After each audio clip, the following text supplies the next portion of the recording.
Xenoblade doesn't sit still. It shifts its center of gravity from systems to truth to emotion to meaning. And if that movement continues, the next shift won't be inward, it'll be outward. Xenoblade 3 was Takahashi's most character-driven story, so what happens if the next game does the exact opposite? Across Xenogears, Xenosaga, and Xenoblade, there's a pattern. Every game shifts the balance between plot and character, and Xenoblade 3 pushed that balance further than ever, which means the next step isn't more of the same, it's a reversal. A story where the characters aren't searching for meaning, but trying to survive a reality that is breaking faster than they can understand it. And if that's true, then I think I can see Xenoblade 4's story clear as day.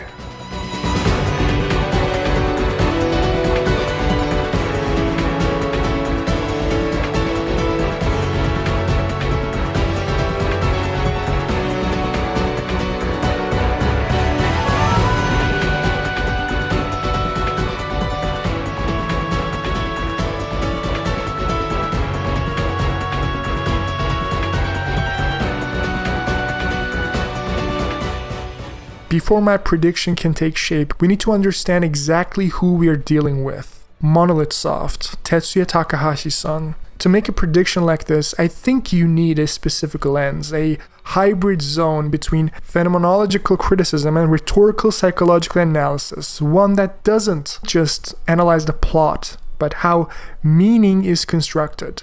Art isn't just what happens, it's what it feels like to experience something. Provokes a feeling of some kind. A writer tells stories to let people into his mind.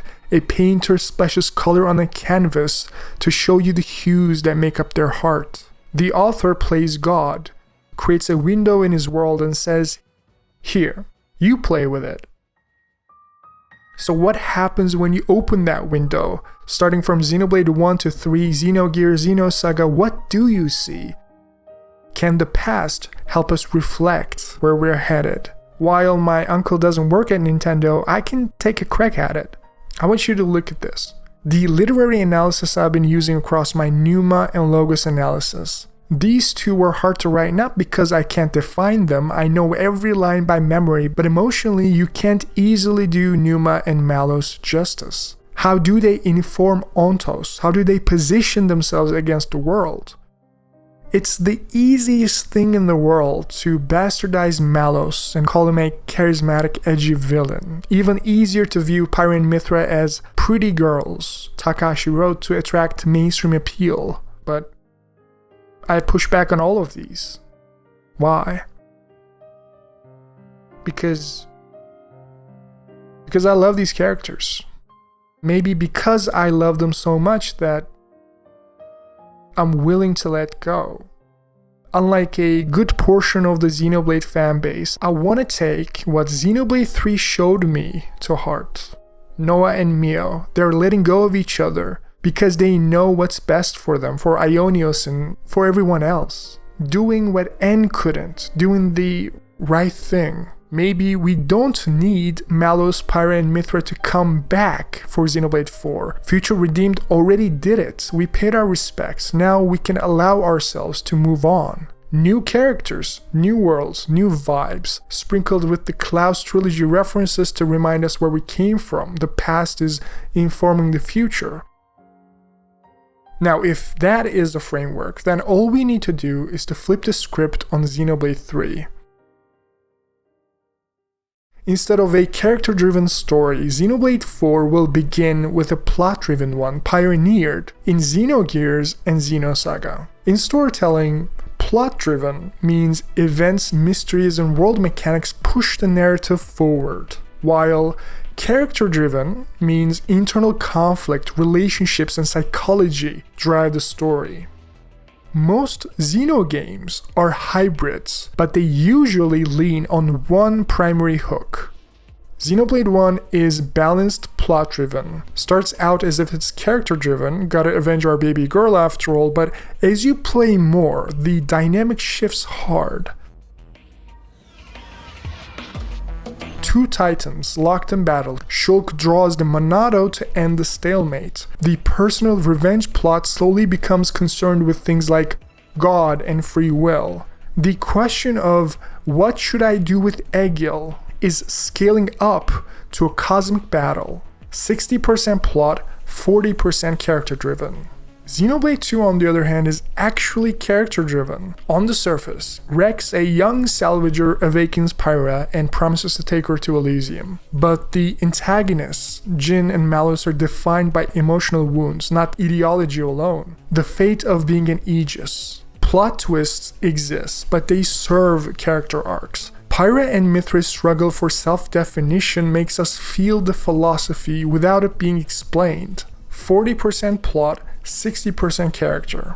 Xenoblade 3 is extremely character-driven, which is why the plot is intentionally simple. Keves and Agnes are locked in war, soldiers live for 10 years, 6 of them unite to break the cycle. While there is mystery about Ionios, Xenoblade 3 wants to spend the vast majority of its time on character vignettes. What matters is how each character responds to death, time, and meaning right now. The characters directly shape the world. They all feel this drive to help people, severing their flame clocks as the awakened ones. It's Takahashi's most thematic game, asking, what does it take to live? Plot exists, sure. Go to Sword March, Origin, Kill Zed, but it's almost a framework for character introspection.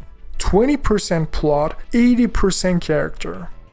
While that seems extreme, I think we all saw a very similar dynamic before, just backwards. Cosmos 2026 leak, our robot girl falling on Lost Jerusalem, the radio, Xenoblade X using Xenosaga lore. Did I mention the radio?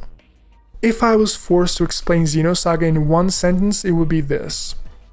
The massive brain of Xenogears starting to develop the heart of Xenoblade. 80% plot, 20% character. The exact opposite of Xenoblade 3 was here all along, we just didn't realize it. In his most recent interview, Tetsuya Takahashi-san stated how the next game will feel very different from what came before. If Xenoblade 3 is life trapped in an endless now, characters searching for meaning, then Xenoblade 4 can be reality is unstable, characters are forced to understand it before it collapses. This immediately shifts from internal struggle to external urgency, from acceptance to investigation. Complex premise, external escalation, plot first. Xenosaga 4 in all but name. Instead of starting with Noah, a young man thrusted into a new way of life, we start Xenoblade 4 with a woman in her late adulthood, age 27, Elara Voss, a burnt-out systems analysis toiling away at a corporation. Nothing is happening on the surface, but she's unknowingly sitting at the center of something already in motion, drinking the night away.